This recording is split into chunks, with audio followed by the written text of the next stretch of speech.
चिरां जिल्लानि सिङाव थानाय बेंटल बाजारनि गंसे दख'ना गलायाव सिखाव हाबदों। सिखावखौ पुलिसा खाबाय।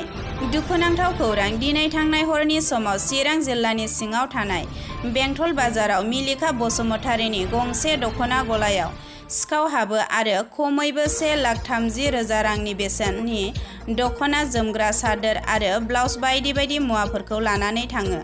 मख'नो गोनांदि गला बिगोमाया गावनि गलानिफ्राय खावनानै लांखुमा जानायखौ उदिस मोननानै गोसोआव दाहा जायो आरो सिखावफोरखौ थाबैनो हमनांगौनि दाबिजों बेंटल पुलिस पस्टआव गांसे एजार गथायो।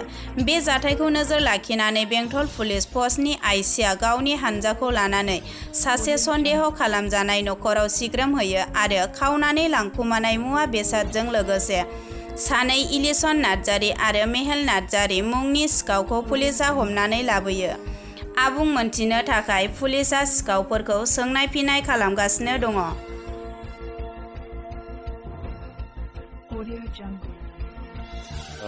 खुलुमबाय बयनिसिमबो। दिनै थांनाय हराव मोनसे जोंनि चिरां डिस्ट्रिक्ट बेंटल बाजाराव मोनसे जाथाय जानानै थांदोंमोन। बियो दख'ना दखान दङमोन। बेयाव खमसे खम 1.5 लाखसोनि माल दङमोन। बे दख'ना दखाना दिनैहाय दुथां सिखावफोरनि साल सलनावहाय बे दखानखौ खावनानै लांदों सिखावफ्रा। दा बेनि उनाव पुलिस प्रशासननि बिभागनि मानसिफ्रा फैनानै बेयाव नायफैबाय। दखानाव गासिबो खावजोबनाय, सुरमार जाजोबनाय, लांजोबनाय माल जेबो मोनसेबो गैया। बेयाव बहुद दामि दामि दख'ना दङमोन, बेखौ लांजोबदों। दा बेखौ बेयाव नायनानै फुरा बेखौ सिन्था सरसा खालामबाय। दिनै पुलिसफ्राबो फैनानै बेखौ सानबाय। ओमफ्राय जोङो बाजार हिसाबै जों बेखौनो पुलिसखौ खावलायदोंमोन, आच्चा बे जाथाया बोरै जानो मोनखो? बेयावथ' जोंहा जेबो डिउटिबो गैया, पुलिस प्रशासननिफ्राय जेबो डिउटि गैया, पेट्रलिंबो गैया। दा बे हिसाबै जों बुंबाय थादोंमोन। दा बे हरावहाय बे जाथाया जानानै थांबाय। जों पुलिसखौ नारसिनदोंमोन आरो जोङो सिन्था खालामदों बाजारनिफ्राय सिन्था खालामनानै जोङो बुंदों जे बेखौ आन्दाज लानानै बे बुस्थुआ थिग मोनसे खारनाव जानो हागौ। मानो होनब्ला बेयाव जाफ्लायबाय थायो, बहुद बुस्थु बिदिनो खावनाय मानाय जाबाय थायो बाजाराव नानानथा रोखोम। दा बेखौ जोङो सानदों जाहैबाय बेयाव गोबां ड्राग्स एडिक्टेड मानसिबो दङ। दा बेखौ जोङो फार्स्ट जोङो सिन्था खालामग्रोदों, बिनि सायाव जोङो डाउट लाग्रोदों आरो। दा बेनि उनाव जोङो सानदों जे जोङो जि बेयावहाय ड्राग्स एडिक्टेड मानसिफोर गथ'फोर दङ, बिसोरखौ जोङो सानैसो लोगो हमनानै रायज्लायग्रोनाया मोजां जागोन नामा होननानै जोङो पुलिस प्रशासनखौ जोङो बुंदोंमोन।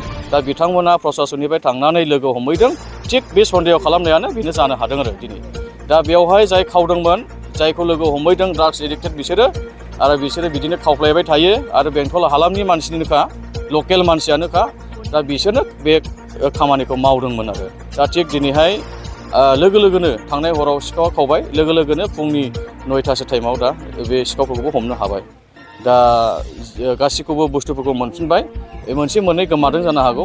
दा जोङो सिखावफोरखौ मोनफिनबाय पुलिस प्रशासननि माखासे नाजानायाव, बेखौ नागिरनायाव आरो बेखौहाय नायनानैहाय गासैखौबो स्टाडि खालामनानै बेखौ मोननो हाबाय।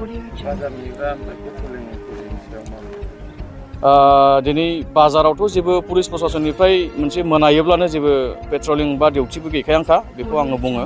दा जोङो खावलायबाय थादों पुलिस प्रशासनखौबो। थारमाने बेयावहाय मोनसे बेंटल हिसाबै बहुद गिदिर मोनसे दखान बाजार दङ आरो बेयाव जोङो मेक्सिमाम माने बहुद मानसि थासारि, माने पपुलेसनाबो गोबाङानो आरो बाजारफ्राबो बिराद गिदिर। दा बे हिसाबै बेयाव जेब्लायबो जोङो कन्टिनिउ मोनसे पेट्रलिं एबा डिउटिखौ जोंनो नांगौ बाजाराव होननानै जों बुंबाय थायो। नाथाय खिन्थु बेखौ आंनि दखानावथ' सिखाव हाबदोंमोन। ओमफ्राय दा सिखावखौ सारमोननि आखाइनिफ्राय सारमोना बोरै बोरै नागिरखो मोनबोबाय आरो। ओमफ्राय माखासे जिखौ मोनबाय, माखासे जिया गोमानानै दं, दाबो मोनजोबाखै।